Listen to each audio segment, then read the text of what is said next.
tere, head kuulajad, käes on 23. september. Geeniuse digisaade on siin Glen Pilvre, Meelis Väljamäe ja Hans Lõugasega. Ja räägime siis põnevatest, plahvatavatest uudistest viimasest nädalast, mis meile on meelde kõrva jäänud. Ja võib-olla teeme ühe ülevaate telefonist, mis on leidnud siis sellise ideaalse koha, millega üks ideaalne telefon ideaalse hinna eest kõigile sobida. Räägime uuest huvitavast Sony klapipaarist ja vastame mõnele kuulaja küsimusele, mis on meile teilt laekunud.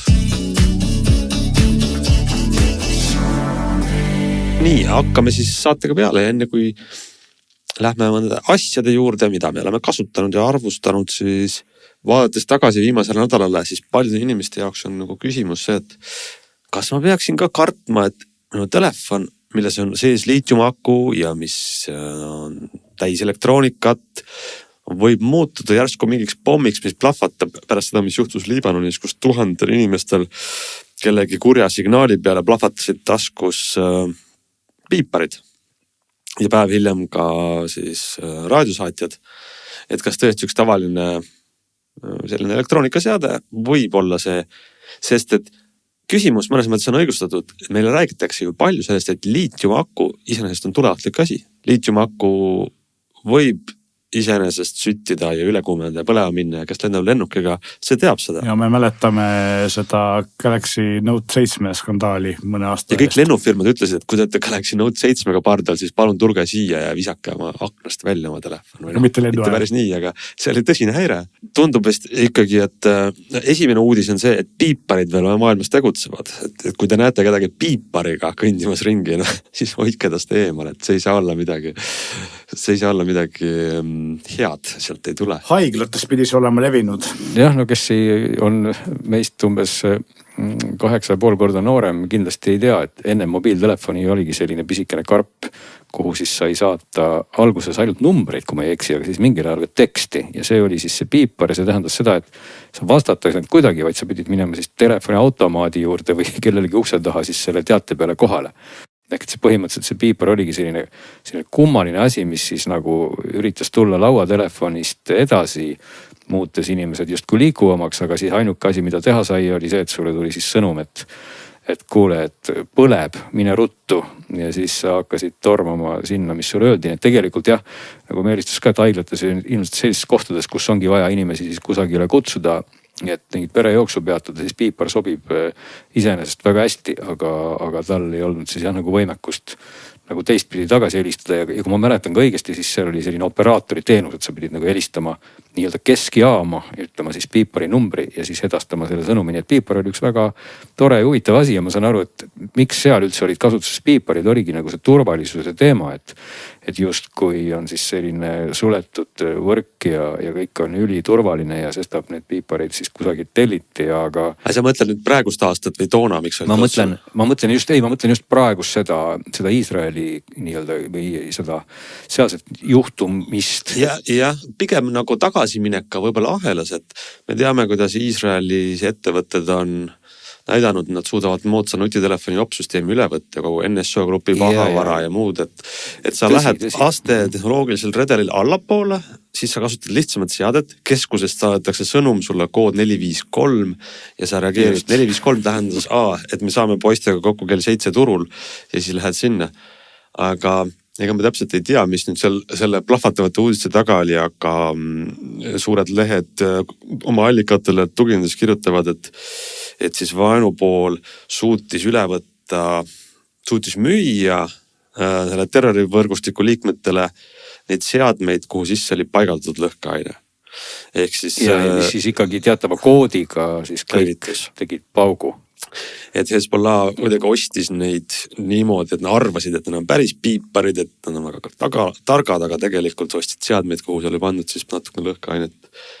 Ja see on ka nagu, väga loogiline, et kui meil oleks liitiumakut telefonides, mida saab panna lihtsalt teatud sõnumiga elektrooniliselt plahvatama, siis ma ei tea, võib-olla ma olen küünik, aga ma arvan, et keegi oleks seda juba varem juba avastanud. Et liitiumaku võib üle kuumeneda, aga ei plahvata nagu pomm. Nojah, võib-olla teine aspekt, mida siin siis mille peale ka võib mõelda veel selle mõtte laiendusena on see, et ikkagi selge on see, et ka nendele seadmetele ilmselt ei pannud mingisugune Ahmed kodus garaažis seda trotüüli või mida iganes sisse, et see on ikkagi tööstuslikult tehtud. Ja see võib olla nagu mõnes mõttes päris ärev, et selline asi ikkagi on nagu tehase liini pealt läbi läinud. Et see tähendab ju seda, et nagu tehniliselt nii-öelda mõnes mõttes nagu mass toodeti sellist asja, et sama hästi võiks tegelikult ju panna selle lõhkeaine mis iganes seadmesse, miks mitte ka mobiiltelefoni tegelikult. Et küsimus on selles, et see partii ja kõik peab olema siis kusagilt nii-öelda kontrolli all ja tahaks nüüd loota, et need piiparid ei sattunud siis kusagile kellegi kätte, kes tõesti üldse ei pidanud selle käigus plahvatama. Et see võib-olla teeb natukene ärevaks, et kui sa ostad omale mobiiltelefoni, et sa ikkagi tead, et nii-öelda kõrvalliini pealt ei ole tulnud mingeid plahvatavaid telefone ja kogemata sulle ka sattus üks selline. See on selline üleüldine traagika ikkagi, et meil on muudetakse igapäevased esemed põhimõtteliselt relvadeks sõjas, mis on kahe poole vahel. Aga võib-olla moraal on see, et kui sa ei tegele asjadega, mis ei pälvi kellegi väga surmavat tähelepanu, siis ei ole ka midagi karta. Nojah, või tõesti ebaõnn ei naerata sulle parajasti. Aga liitiumion aku kohta küll võib öelda seda muidugi, et aku iseenesest nii-öelda sisaldab endas hulgalisti suures koguses energiat ja teatud tingimustel muidugi võib see energia muutuda ka suitsuks ja tuleks, aga telefoni aku puhul ta ikkagi ta sellisel kujul pauku niimoodi, et sul nüüd terve korrus või tuba ära kaob, kindlasti ei tee, ja aku iseenesest peab ikka olema selleks siis kas füüsiliselt viga saanud või peab olema siis laadimisega teda väga väärkäideldud, et midagi sellist juhtuks, aga ka sellisel juhul ta ikkagi annab oma õnnetust seisust ennem märku, et kuumenemisega, susinaga, paisumisega sealt hakkab tulema tossu ja siis isegi halvemal juhul võib sealt tõesti ka välja tulla leek, aga need mobiiltelefonide akud on tegelikult nii palju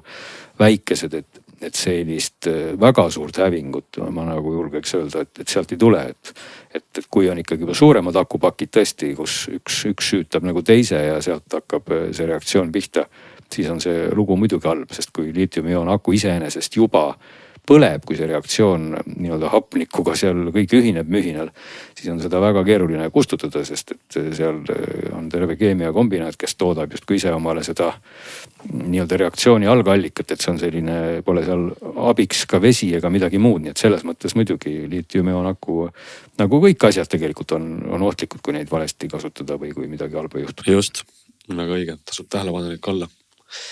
Aga lähme siis edasi asjade juurde, mis on meil käes olnud ja tähelepanu pälvinud. Ja Meelis, kus sees on ka liitiumakud. Kus on liitiumakud sees, on mõnusalt soojalt käes istunud. Aga Meelis, mul tundub, et see, mis sa oled kokkuvõtte teinud, on üsnagi siuke põhjapanev järeldus, et sa oled leidnud ühe seadme, ühe telefoni, millel on, ütled, et konkurente nagu ei olegi, et see on nagu omas klassis kõige parem telefon. Päris kõva sõna. Mis see on ja miks ta on? Tegemist on Google'i Pixel 8a-ga ja kui me siin viimastel kuu aja jooksul või paari kuu jooksul oleme rääkinud palju Google'i Pixel 9 seeria telefonidest, mis nüüd ametlikult Eestis müügil on, siis tegelikult Google tõi koos Pixel 9-ga ametlikult Eestis müügile ka Pixel 8a, mis on kevadel välja tulnud säästumudel. Ja mis tegelikult tuli Eestis ka juba kevadel müügile kännuka valikus. Ja teistel ka, eks just. Ja sinna juurde tuleme, mis on vahe ametlikele ja mitteametlikele võib lõpuks tagasi, aga alguseks võib öelda seda, et tegelikult on ta oma omadustelt üsna sarnane siis selle tavalise Pixel 9-ga või Pixel 8-ga, Pixel 9 on uuem, eelmise aasta Pixel 8-ga. Ei võrrelda võib ka tegelikult ka Pixel 9-ga. Täna nad on nagu kõrvuti ju letil, eks ole. Just. Kui teda nüüd võrrelda, siis võib-olla esimene asjana tulebki välja see, et ta on, mis ta nagu odavamaks teeb, on esiteks see, et ta näeb natuke odavam välja. Tal on ekraani ümber suurem raam, ekraan ise on veidi väiksem veredusega. Tagumine külg ei ole klaasist, vaid on plastikust, mis tegelikult mulle meeldib, sest plastik on tugevam ja ma olen kogu aeg imestanud, miks tänapäeval kiputakse ka odavaid telefone tegema klaasist taguküljega, mis nagu päris kergesti võib katki minna sellise võib-olla mitte väga ettevaatliku käsitsemise käigus ja siis sellega parandamine on päris kallis. Et plastik, eriti selline plastik nagu siin Pixel 8a puhul on, mis on selline ma ütleks, et kui sa peale vaades arvad, et see metall, mitte plastik, eks ole, või vähemalt klaas, et ta näeb nagu väga ilus välja. Värvid on väga ilusad, siuke hele sinine, hele roheline, kreem ja see on muidugi klassikaline must ka. Ja visiir, mis on siis kaamerate ümber, mis on Google'i telefonide omane, on natukene madalam kui 8-9 äkki suuremad telefonid. Oota, visiiriks nimetatakse, see on mingi moodne sõna selles kontekstis, mis see tähendab? No see on see riba, mis on üle sellist tagukülje niimoodi, et tal ei ole mitte selline kaamerasaar, mis on kuskil ühes nurgas või keskele, vaid ta jookseb nagu ribana üle kogu telefoni tagakülje, eks ole. Jaa, nii nagu ta siis on ka täna 9, eks ole. Ja ta vist Google'i telefonidel olnud mõnda aega. Just, et nüüd 9 seeria on ta natuke väiksemaks tõmbunud, ei ole enam äärest ääreni, aga põhimõtteliselt on ta sarnane selline disaini element, mis mulle tegelikult meeldib, et ta eristub neid Google'i telefone piisavalt niimoodi, et igaüks saab aru, et tegemist on Google'i telefoni, kui ta seda tagantpoolt vaatab. Ja kui panete siis lauale, siis ta ei logise. Just, see on ka väga hea. Aga kui me vaatame siin nagu selle telefoni hinda, siis tõepoolest, et kui täna nüüd võrrelda seda ikkagi, mina just võrdleks just nagu 9, kuna nad on mõlemad saadaval, siis hinna vahe on praktiliselt 2-kordne. Ehk et 8A hind täna on 400 millegi 450, see on 470 ja Pixel 9 hind on tegelikult 900 peale. Nii et sisuliselt sa saad ikkagi 2 korda odavama telefoni, mis kindlasti ei ole 2 korda kehvem, et kui need näitajad siin kõrvuti panna, ekraanist oli juttu, 9 on 6,3 tolline, 6,1 kätte võttes ma võin öelda muidugi, et see vahe on praktiliselt nagu olematu, et sellest ei saa üldse aru. Sest et raamid on väiksemal odaval telefonil suuremad ja see teeb... Jah, et nad on nagu mõõtudelt, see telefon tundub sama, aga käes austas püsib ta väga hästi, väga mugav ekraani eredust, tõsi, 9 2700 nitti, 8 2000, reaalsuses ega sa vahest aru ei saa. Väga palju vahest küll aru ei saa, ega selleks kuskile Saharasse minema, et päike oleks pea kohal. Et siis protsessori osas muidugi uuemal on nüüd siis G4, see Tensor, 8 on G3, aga jällegi ma julgeks väita, et selliseks tavakasutuseks, kui sa ei ole selline hardcore mobiilimängur võib-olla, kes täpselt teab, mida ta tahab, ei ole tavakasutajal seal mingit käega katsutavat erinevust. Ja mina pööraks selle protsessori jutu täpselt ringi, ehk siis... Et on vahe? Ei, vastupidi, et ma ei võrdleks seda mitte Pixel 9, vaid ma võrdleks seda samas hinnaklassis konkurentidega. Seda küll, jah. Ehk siis Redmi Note 13 ja Nothing Phone 2A ja Galaxy A55 Samsungi, mis kõik on sellised küll veidi odavamad, aga need jäävad sinna 350 euro kanti võib-olla ja see Google telefon on see 450 euro kandis. Ja ma ütleks, et ega sarnases hinnaklassis nagu sama võimsad protsessorid tegelikult saada ei ole. Nii et alla 500 euro on ikkagi tegemist väga-väga võimeka protsessoriga. Ja teine asi, mida samas hinnaklassis saada ei ole, on see, et tegemist on ikkagi väikse telefoniga. Ja järgmine väike telefon hinna mõttes ongi Google enda Pixel 8 ja Samsungi Galaxy S23, mis on samuti 700-800 eurot, nii et nad märgatavad kallim, eks ole, ja kehve makuga. Kuidas sa hindad selles kategoorias OnePlusi? Sellele vist Nord 4 on see? Ja Nord 4 on ka suur telefon, eks ole. Et selles mõttes ta maksab umbes sama palju, aga ja on natukene lahjema protsessoriga, ilmselt ka natuke lahjema kaameraga, aga kõvasti suurema ekraaniga, ehk kui sa tahad nagu sellist kompaktset telefoni, siis see on nagu ainus valik, mida üldse nagu sellise 500 eurose või odavama hinnaklassi juures saada on. Ja see teebki see telefoni eriliseks, et tegelikult nagu sa tahad nagu sellist kätte mahtuvat telefoni, mis ei maksaks üle 500 euro, siis sul ei olegi nagu valikut rohkem. Ja mida sa selle raha eest ei saa, siis sa ei saa telekaamerat. Ja sa saad siis ka veidi tagasihoidlikuma laadimiskiirusega, mis peaks siis juhtmega olema vist 18. Pixel 9 Pro'l on see olemas, tavalise Pixel 9 ei ole. Ja et millega tegelikult ikkagi nagu võib võrrelda, ongi tegelikult see, et Pixel 8a võiks nagu olla omaduste poolest võrrelda Pixel 8-ga just ka hinna poolest, sest et originaalis oli 800 eurot kallim, aga praeguseks on need hinnad läinud suhteliselt sarnaseks ja siin sõltub nüüd olukord sellest, kus kohast seda telefoni osta ja mis hinnaga seda telefoni osta, sest et tegelikult, nagu ma ennem ütlesin, et see oluline ongi see, et kes siis, kas on ametlik partner või mitteametlik partner, see ametlike partnerite juures, kui mina viimati vaatasin seda artiklit kirjutasin, siis selle 8A hind oli 569 eurot, mis on ilmselgelt liiga kallis ja selle oma raha eest saab Pixel 8, mis on natuke vanem, aga veidi paremate andmetega. Aga kui seda osta kännukast või mõne muu edasimüüja käest, siis selle hind on alla 450 ja tegelikult tehakse aeg-ajalt kampaaniad, kus hind kukub lausa alla 400 ja siis on see ikka nagu jaburalt hea pakkumine. No täna ma vaatan Telia lehelt, kes ikkagi on ju ametlikult müüja ja nende kliendi hind on 469. Okei, siis ta on läinud 100 eurot odavamaks, kui enne oli.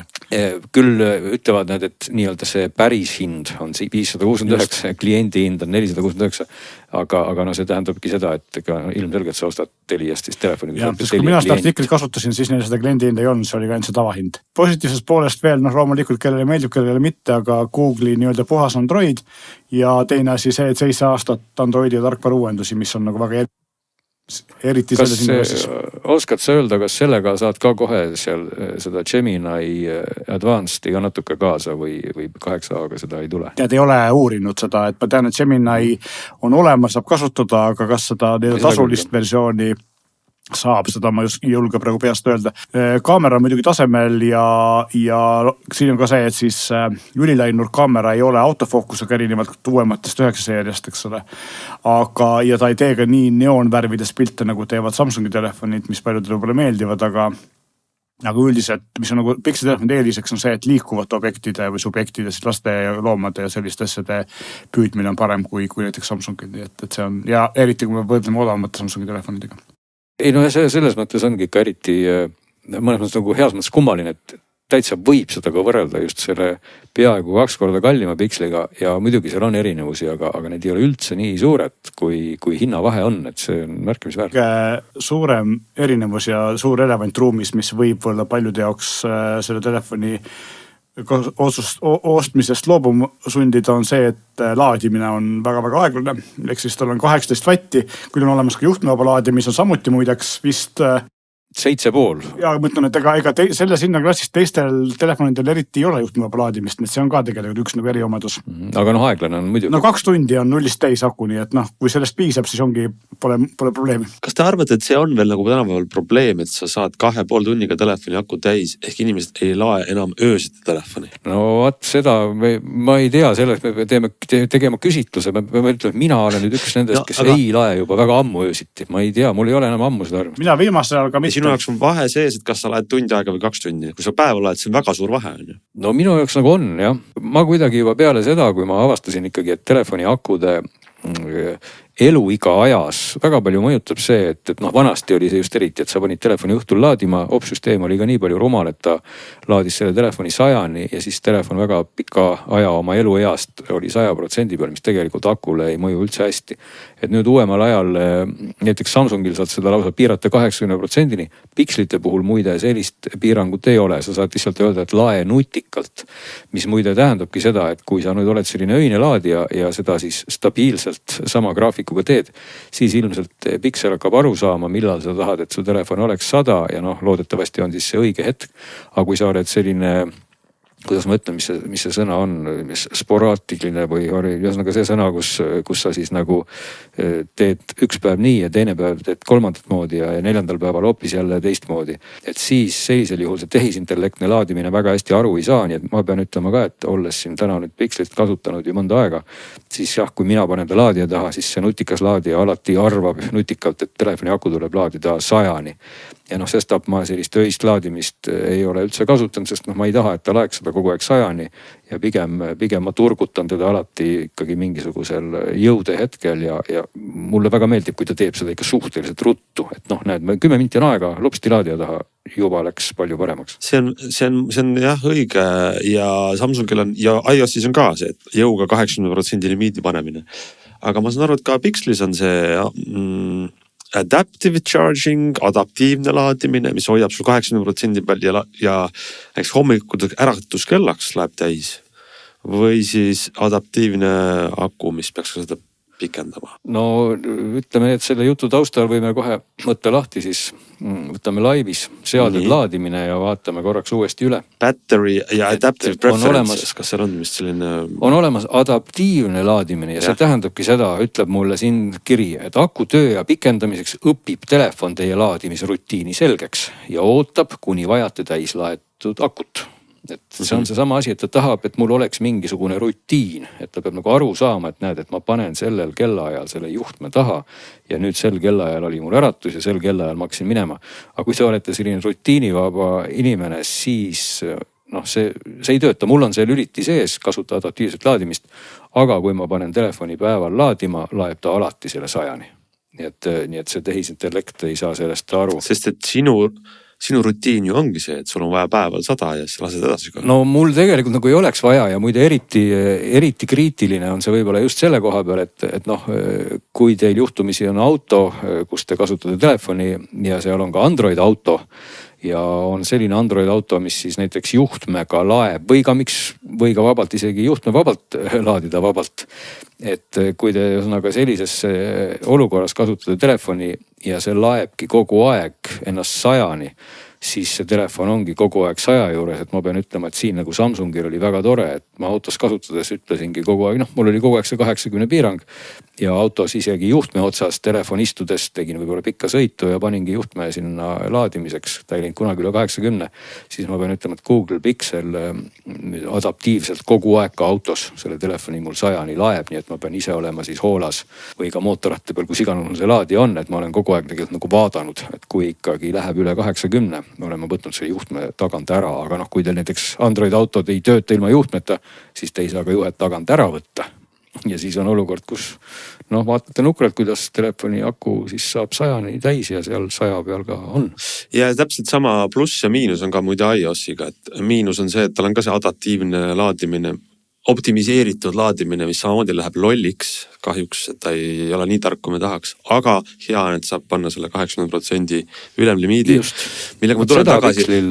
Ma ei näe. Ja see on nagu miinus tõesti, aga ma miks ma hakkasin rääkima sellest selle Meelise kommentaari peale, et kas tõesti tegelikult tänapäeval see on nii tähtis, et ma saan 2 tunniga aku täis versus 1 tunniga või 5 tunniga. No fakt on see, et võib-olla ei ole otseselt dealbreaker, aga kui me oleme seda kurtnud, et Samsungi järgmisena kõige aeglasem laadimine on 25 vatt ja see on 18, eks ole, sest on ikkagi kõige aeglasem ja teistel telefonitel isegi uued iPhone, äkki tavalisi ei ole, aga Pro-seeria iPhone 16 on nüüd lõpuks jõudnud 45 vatini, eks ole.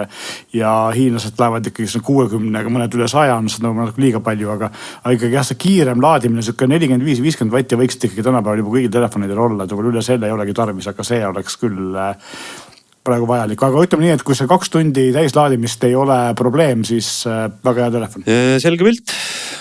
Nii et tundub, et kui te ikkagi olete, mul tegelikult tahan öelda, et võib-olla üksikute nende selliste spekkide ja asjade osas võib ju vaadata ja võrrelda ja leida ka välimuses erinevaid, aga mul on tegelikult jube hea meel, et seal alla 500 € vahemikus on see puhta Androidiga Google'i telefon. Ja see võib-olla minu jaoks isegi kõige asi, mis teeb mul rõõmsaks, see on Eestis ametlikult müügil. Et see on nagu äge. Ja no, siin peab ka seda ka võib-olla lõpetuseks ikkagi ütlema, et telefoni valides nagu kõiki asju siin omale valides, eks ole, et sa pead nagu vaatama, et palju sa selle asja tegelikku väärtust siis nagu tarbid või ütleme, kuidas ma siis jälle ütlen, minu segane mõte on see, et näiteks võib-olla kui teile meeldib telefon, mille tagaklaas on läbipaistev ja kus on LED-id, siis teie jaoks on see võib-olla olulisem kui näiteks kaamera või mingisugune ülikiire protsessor ja see ongi väärt just vähem või rohkem maksta, eks ole, kui keegi sai aru, mis telefonile ma vihjasin. Et tegelikult... Sa vihjasid ei miskile telefonile? Jah, vihjasin just nimelt ei miskile, mis on ju ka väga soodne telefon ja just eristub võib-olla täpselt selliste pisikeste kiiksudega kogu see kasutajaliidese poolt ja noh, ta on küll selle arvem lahjem, aga ta näeb äge välja ja võib-olla mulle see just meeldib ja te pea tunda. Ja teistpidi, kui ma tahan võib-olla hästi võimsat telefoni, et siis ma peaks ka seda võimsust nagu tarbima ära, et noh, jutu sisu ongi selles, et pole mõtet lihtsalt osta mingid ülivõrdes mälumahtude ja protsessoritega telefoni, makstes sellest rohkem ja tegelikult siis ikkagi lugedes seda sama Kroonika artiklit samasuguse kiirusega nagu kogu aeg, et sellel ei ole mõtet, et selles valguses ongi mõistlik alati oma soovid panna nagu reaalsesse vastavusse sellega, mida te ka saate ja selles mõttes tänapäeval protsessorid on läinud ju kõik ikkagi suhteliselt kiireks ja ekraanid suhteliselt ilusaks. Et kui oledki selline tavakasutaja heas mõttes ja ei vaja seda kõigemat, siis tegelikult saabki küllalt mõistliku hinna eest väga palju sisu tegelikult. Jah, ma olen nõus, kuigi natuke on seal taustal jällegi teine laiem teema, aga need Kroonika ja veebilehed on juba ehitatud niimoodi, et nad teavad, et kõigil inimestel on sellised protsessorid taskus, et need veebilehed muutuvad selliseks nagu mingi kuumahupall, mille küljes on nii palju lasti, et miks seda vaja kõike lennutada. Elamus sellest lastist on reklaam. Ja selge, Pixel 8a, vaadake siis järgi. Vaatame meie edasi päevakavas ja väga veidra nimega midagi on meil siin nüüd arutada Sony Ultwear. Kas mingid tähed on puudu jäänud või ma hääldan seda valesti või mis asi on Ultwear? Miks tal siuke nimi on? Keegi ei tea. See Ult-seeria tegelikult sisaldab siis praeguse seisuga ühte paari kõrvaklappe ja 2 või 3 kõlarit. Ühte suuremat kõlarit oleme siin ka saates testist oleme ka rääkinud. Kõik on sellised noortele mõeldud ja suhteliselt soodsa hinnaga ja väga võimsa jutumärkides otseselt heliga vidinad, mis siis peaksid just nagu sellist noorte maitset peegeldama ja see Ult ehk siis suurte tähtedega ULT peaks tähendama siis kas Ultimate või Ultra ja tähendab see tegelikult seda, et sellise nimega nupp on väga prominentselt sinna kõrvaklappide külje peal ja kui seda vajutada, siis juhtub maagilisi asju. No ma ütleksin kohe, et loen Sony enda teatest siis mida see tähendab. Ult tuleb siis loomulikult tõesti, nagu Meelis ütles, sõnast ultimatiivne, ultimate. Ja kui nüüd inglise keeles seda proovida siin tsiteerida, on see the ultimate step into the evolution of Sony's audio products. Ehk et ultimatiivne samm Sony evolutsioonis nende helitoodete osas. Lihtsalt võimas. See on ülivõimas statement. Mis ei ütle nagu meile mitte midagi tegelikult. Yeah. Aga asja mõte on siis selles, et kui seda Ult-nuppu vajutada, siis seal on 2 astet või 3 astet, üks on välja lülitatud, teine on Ult 1, mis annab väga palju bassi ja teine on Ult 2, mis annab jaburalt palju bassi. Ja kui me nüüd nagu võtan need klapid kätte, siis esimene asi, kui ma nüüd ütlesin, esimene mõte oli see toinud on väga kerged, mis on hea. Teine mõte oli see, et toinud on väga plastikused, et sellised nagu ikka päriselt odavad plastikused, et meenutavad mulle mingisugust teisi klappe. Nad ei ole väga hull jah, aga sõltub millega võrrelda, eks ole. Ja nad on ka natuke suuremad ja natuke sellised robustsemad kui siis Sony enda kallimad klapid või mõne teisttootjate klapid. Aga loomulikult siin ei saa nagu sellega mõttes kurta, et ka hind on soodne, sest kui nad müügile tulid, siis maksid 200 €, nüüd maksavad 150 € ja kui selle raha eest on tegelikult nagu päris keeruline sellist konkurenti leida. Üks asi, mis võib-olla võib kallutada siis ühe või teise kasuks on mürasummutus ja seda ma tunnistan, et ma ei ole jõudnud proovida, kui hea ta on teistega võrreldes.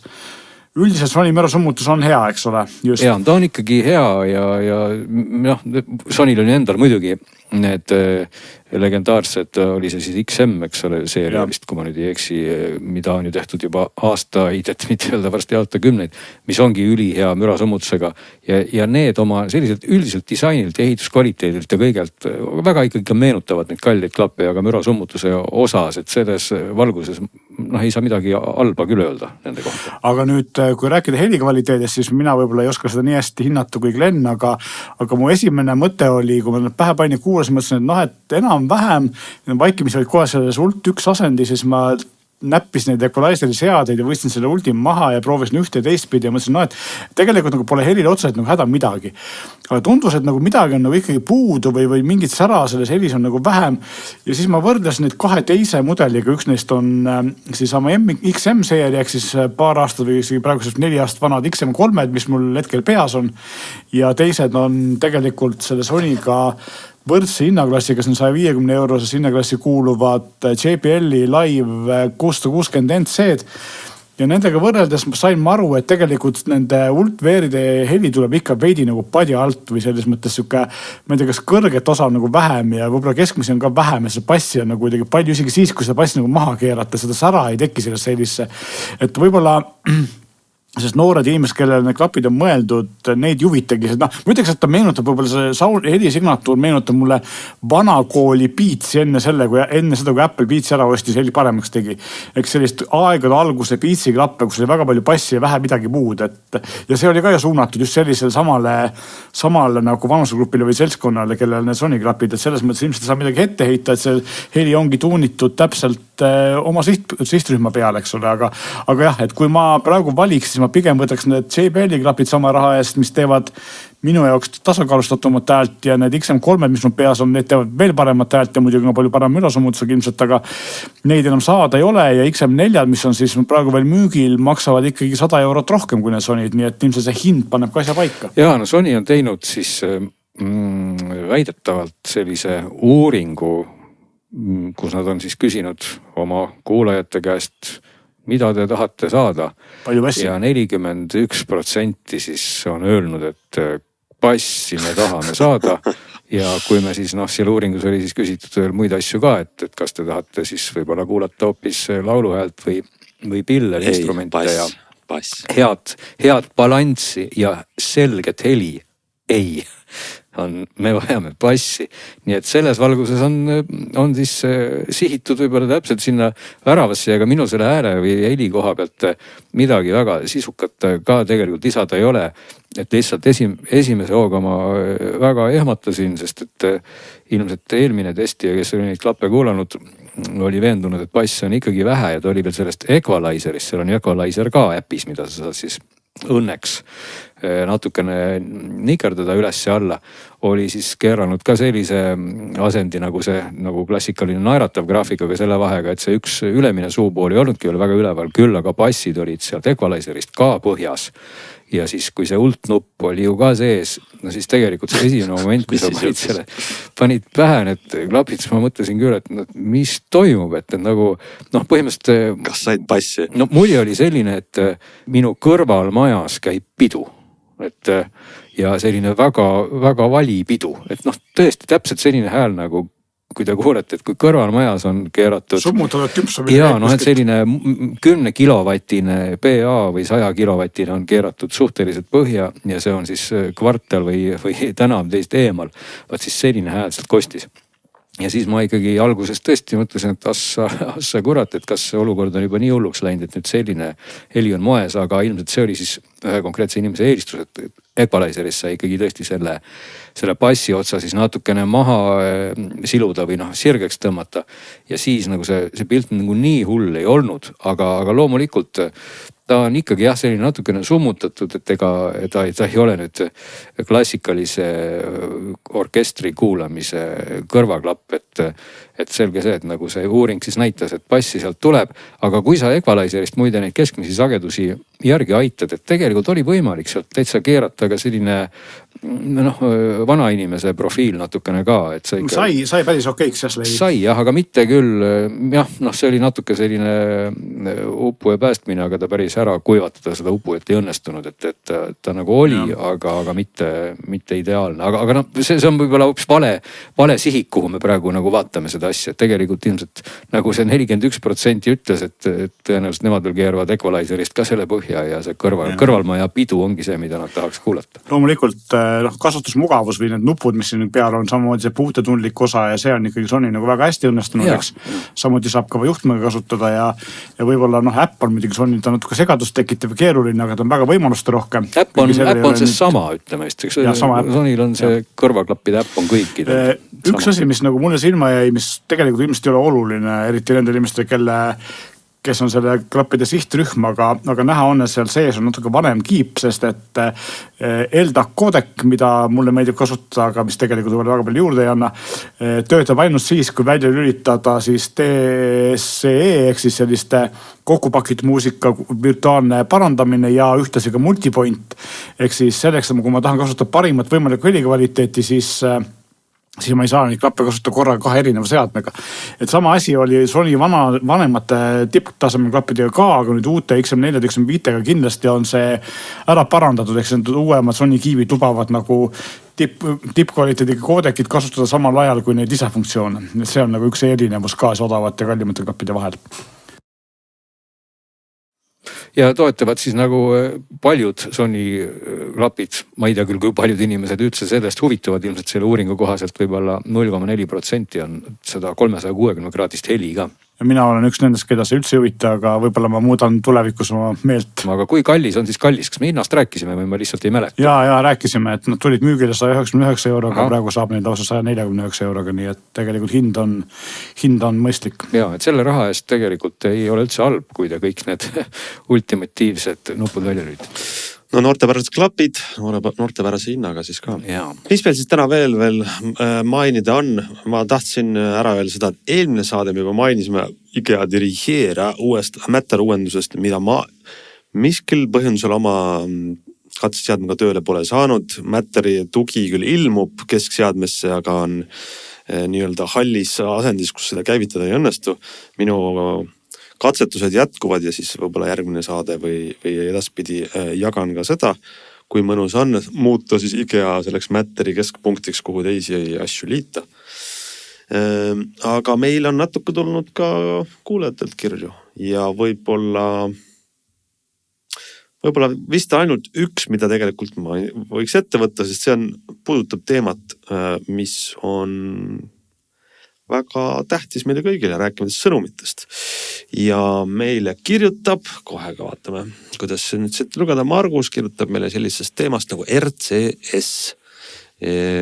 Kes mäletab, siis RCS on Rich Communication Services, see peaks olema uus põlvkond, teha SMS jälle ägedaks. Margus küsib meilt seda, et Apple'i siis ooperatsioonisüsteemidesse iOS 18 pidi lõpuks tulema RCS-i tugi ja et saaks intelligentse sõnumiside Androidi ja iOS-i vahel luua. Ja Margus kirjutab, et tema otsis internetis ja avastas, et ilmselt tema teenusepakkuja Telia vist ei toetagi seda. Ja küsib siis meilt, et kas me oskame öelda, kui RCS-i tugi tuleb, kas ja kuidas Eesti inimesed Eesti operaatoritega saavad seda kasutada.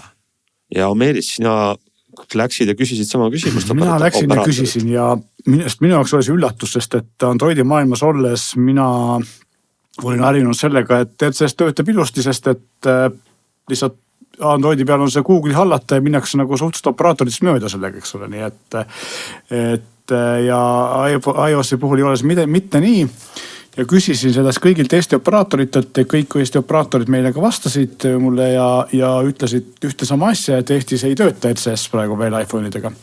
Ja keegi ei teagi, millal see tööle hakkab. Telia inimesed suunasid mind vaatama Apple'i vastavat support dokumenti, kus on mustvalged kirjas, kus ja mis kohtades töötab. Peaks ütlema, et Euroopas riikides töötab RCS praegu iPhone'idega Inglismaal, Hispaanias ja paaris Belgia operaatori juures. Ülejäänud riikides ei tööta ja mina sain aru sellest, et see sõltub Apple'i suvast ja millal see siis meil tööle hakkab, keegi praegu öelda ei oska, kõik operaatorid lubasid teada anda, kui see juhtub ja siis me saame sellest nagu ka meie kuulajate ja lugejatele teada anda, aga praegu on kurb olukord see, et ameeriklased saavad seda uut standardit nautida ja iPhone ja Androidi vahel paremaid sõnumeid vahetada, aga meie jääme sellest lõbust praegu ilma ja kurb see on, aga nii see on. Paratu õnneks on see, et Eestis vist pigem inimesed kasutavad WhatsAppi ja Facebook Messenger ja Signalit, mitte niivõrd iMessage'it omavahel rääkimiseks, nii et võib-olla see aitab natuke kaasa, aga jah, kurb on see, et selline ühtlane standard nagu ikkagi praegu hetkel tundub, et Apple hoiab seda vangis ja ei lase seda nagu. Aga mis see üldse, kui nüüd lahti rääkida, on ju meil 3 sellist sõnumi teenust, mis see pilt on üsna segane, eks ole. SMS on see vana hea tekstipõhine sõnum, siis on seal vahel ju hiilib meil MMS ja nüüd on meil RCS, et kui ma nüüd näiteks teen oma karust või kassist pildi ja saadan selle kellelegi telefoniga, kuidas see siis läheb kohale, mis teed pidi see läheb, kui mul on Android telefon? Praegu läheb ta ilmselt iPhone'il MMS-ina, kui sa saadad sõnumina ja MMS-i. Aga kui sa saadad Meelis oma Androidi pealt mulle selle pilli karupilli, siis tuleb ju ka MMS. Kui sinul on iPhone, siis küll jah, ma ei tea. Kui ma saadan Glenile, siis tuleb laulselt RCS-i, mis mu sõnum jääb näitama. Kas see tähendab seda, et see nii-öelda kurikuulus MMS-i tariif, mis kõik vaeseks tegi, siis ei rakendu? Just siin ongi see probleem, et mis on MMS-i 2 probleemi. Esimene on see, et nende piltide resolutsioon on täiesti kohutav, eks ole, seal vist on isegi mingi. No hinnastamine on 90. Ja hinnastamine on see, et kui sul on piiramatu nutipakett, mille eest sa maksad 10 eurot kuus, siis sama raha eest saad saada 10 sõnumit, eks ole, see on nagu täiesti jabur. No see on nagu mingi ajalooline, mingi veidrus MMS. Aga RCS töötab täpselt samamoodi nagu töötab WhatsApp või siis Facebook Messenger või iMessage, ehk siis ta paikimisi kasutab Wi-Fit ja internetiühendust ja kui internetiühendust ei ole saadaval, siis ta pakib selle MMS-iks ja SMS-iks kokku saadab üle võrgu. Nii, oot, aga ikka ma tahan kohe segada. Sa ütlesid, et pakib MMS-iks ja SMS-iks kokku. See on nagu sulle, et kas ta pakib selle MMS-iks kokku ja ikka ma saan selle eurose arve selle pildi eest või? Kui ta on RCS ja see standard, siis tegelikult ei tohiks. See küsimus on selles, et RCS käib üle andmeside. RCS käib üle andmeside, lihtsalt kui andmeside on maha kukkunud, siis ta kasutab tavalist SMS-i. Meelis saadab kliendile pildidel mõlemal Androidid, see läheb üle andmeside, sa ei pea midagi juurde maksma. Aga mitte ükski inimene, ainult Meelis ja võib-olla Glenn ja mina ja veel paar tükk, keegi ei tea, et ma nüüd saadan sõnumit ja see läheb RCS-i. Ükski normaalne inimene ei tea seda. Ma tahan saata sõnumit ja ma arvan, et keegi ei julge saata, sest Eesti inimesed selle MMS-iga nii palju peksa saanud, et sul tuleb järgmine kuu arve mingite piltide eest, et see ei toimi. Ja et mina samamoodi vist teadlikult olen oma elus saatnud äkki 3-4 MMS-i. Üks neist oli siis, kui see teenus välja tuli kuskil aasta 2005 ja teised on mingitel hädapõhjustel siin läbi aegade, aga üldiselt ma ei saada üldse kunagi SMS-i kaudu pilte, vaid ikka selleks on WhatsApp või mingi muu meetod, eks ole. Palju on, ma olen kuulnud lugusid, kus on lastele antakse esimene nutitelefon, millel on väga piiratud andmeside pakett ja saadab oma sõbrale pildi uuest Legost ja need 10 tükki ja see on, arve on 50 €, sest see on MMS ja need mina praegu panin nüüd enda rahakoti ja muud piirkonnad mängu ja saatsin Hans sulle ühe pildi ja ma siit loen ja see pilt läks täiesti MMS-ina. Ma võin täpselt sama katse teha ka kohe Meelisega ja vaatame, kas siin toimub mingisugune RCS-istumine või mitte. Nii, ja vaatame, et pilt läheks ikkagi õigesse kohta. Mina sain täpselt SMS, nagu iPhone'i perspektiivist sain ma roheliste mullidega Glennilt, kes saadab mulle muidu SMS, sain ühe pildi ja Glenn näeb järgmine kuu oma mobiiliarvelt, palju see läks väga palju maksma ja pean ütlema, et tõepoolest meie info oli õige. Täpselt nii. Meelise puhul ütleb ka mulle telefon, et RCS on siis see, mis meil nüüd kasutusel on ja Hans sinu puhul ütleb telefon, et see on SMS kaldkriips MMS. Aga ma tõlgin lahti selle, mis Meelis sai telekomidilt teada. Kuna Eesti telekomid ei ole aktiveerinud RCS-i, siis ikka kui Glennid saadavad Hansudele neid pilte, siis on see MMS-i hinnastamine jääb alles ja arved on meeletud. Kui sina saadad Meelisele, siis sul läheb juba asi nii-öelda ilma selle kalli hinnata RCS-i kaudu. Kui sa saadad Hansudele sõnumeid, siis ikkagi seda tuge ei ole.